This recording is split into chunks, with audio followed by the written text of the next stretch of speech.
Assalamualaikum warahmatullahi wabarakatuh.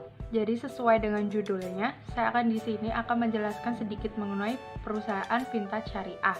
Nah, apa sih itu perusahaan vintage syariah? Perusahaan vintage syariah itu sendiri merupakan suatu perusahaan kombinasi inovasi yang bergerak di bidang finansial atau keuangan dan teknologi guna mempermudah dalam bertransaksi dan investasi, dan tentunya menggunakan prinsip-prinsip syariah ya. Lantas, apa saja sih dasar hukum perusahaan vintage syariah itu sendiri?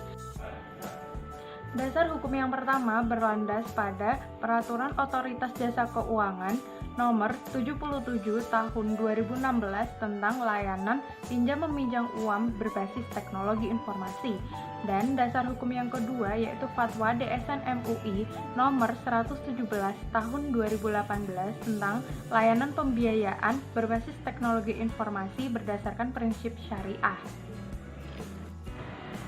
Nah, selanjutnya ada peranan dan fungsi vintage syariah.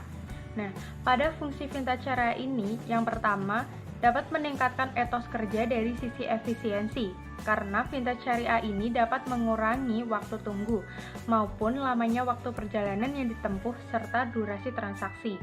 Nah, yang kedua, mampu menghimpun dana dan menyalurkan dana zakat, infak, sedekah, wakaf, demi kemaslahatan umat bersama. Dan yang ketiga tentunya dapat melayani dalam bidang keuangan ya.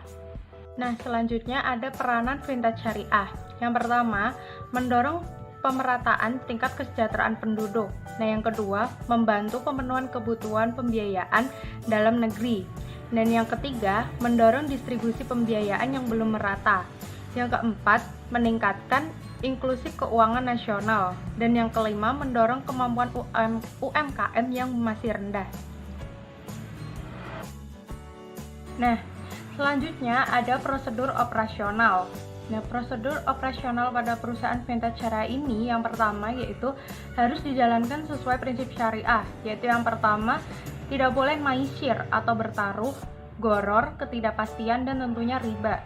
Dan yang kedua harus menaati peraturan yang dikeluarkan POJK nomor 77 tahun 2016 serta Fatwa DSN MUI nomor 117 tahun 2018. Dan yang ketiga, pembiayaan akan dilakukan berdasarkan akad murabahah, akad ijarah wa iktinah, dan akad musyarakah mutanakisoh. Nah, selanjutnya, apa sih yang mendasari antara vintage syariah dan vintage konvensional? Nah, perbedaan mendasar dari vintage syariah dan vintage konvensional yaitu adalah hal bunga.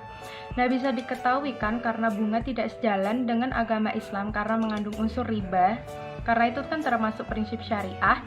Nah, tidak akan dijumpai kredit dalam pembiayaan vintage berbasis syariah. Pembiayaan akan dilakukan berdasarkan akad yang dilakukan yaitu akad murabahah, akad ijarah wa iktinah, dan akad musyarakah mutanakisoh. Dan ketiga akad tersebut memiliki peraturan yang berbeda-beda dengan tidak mengandung bunga yang lebih. Bagaimana perkembangan vintage syariah di Indonesia? Nah, perkembangan vintage syariah di Indonesia ini secara umum tumbuh dengan pesat dari tahun 2015 hingga 2019 dan sebagian besarnya berasaskan konvensional. Namun, di tahun 2018 mulailah bermunculan beberapa vintage syariah yang diharapkan akan menjadi solusi Islam. Tercatat ada 127 perusahaan yang mendaftarkan diri ke OJK data per 30 September 2019, yang mana terdiri dari 119 konvensional dan 9 syariah. Dan per 30 April 2020 ada 161 perusahaan yang tercatat OJK terdiri dari 11 konvensional dan 13 syariah.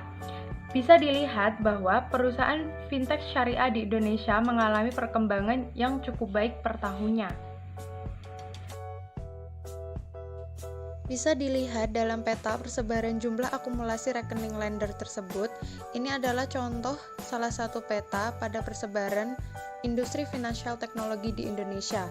Nah, maksud dari jumlah akumulasi rekening lender tersebut itu merupakan suatu pemberi pinjaman pada industri finansial teknologi. Nah, jika dilihat dari peta tersebut, maka minat terhadap industri finansial teknologi di Indonesia sangatlah besar, sehingga finansial teknologi di Indonesia ini bertumbuh sangat pesat. Sekian pembahasan saya mengenai perusahaan fintech syariah. Maaf apabila banyak tutur kata yang salah dan kekurangan banyak materi di dalamnya. Mohon dimaafkan dan semoga bermanfaat. Terima kasih. Wassalamualaikum warahmatullahi wabarakatuh.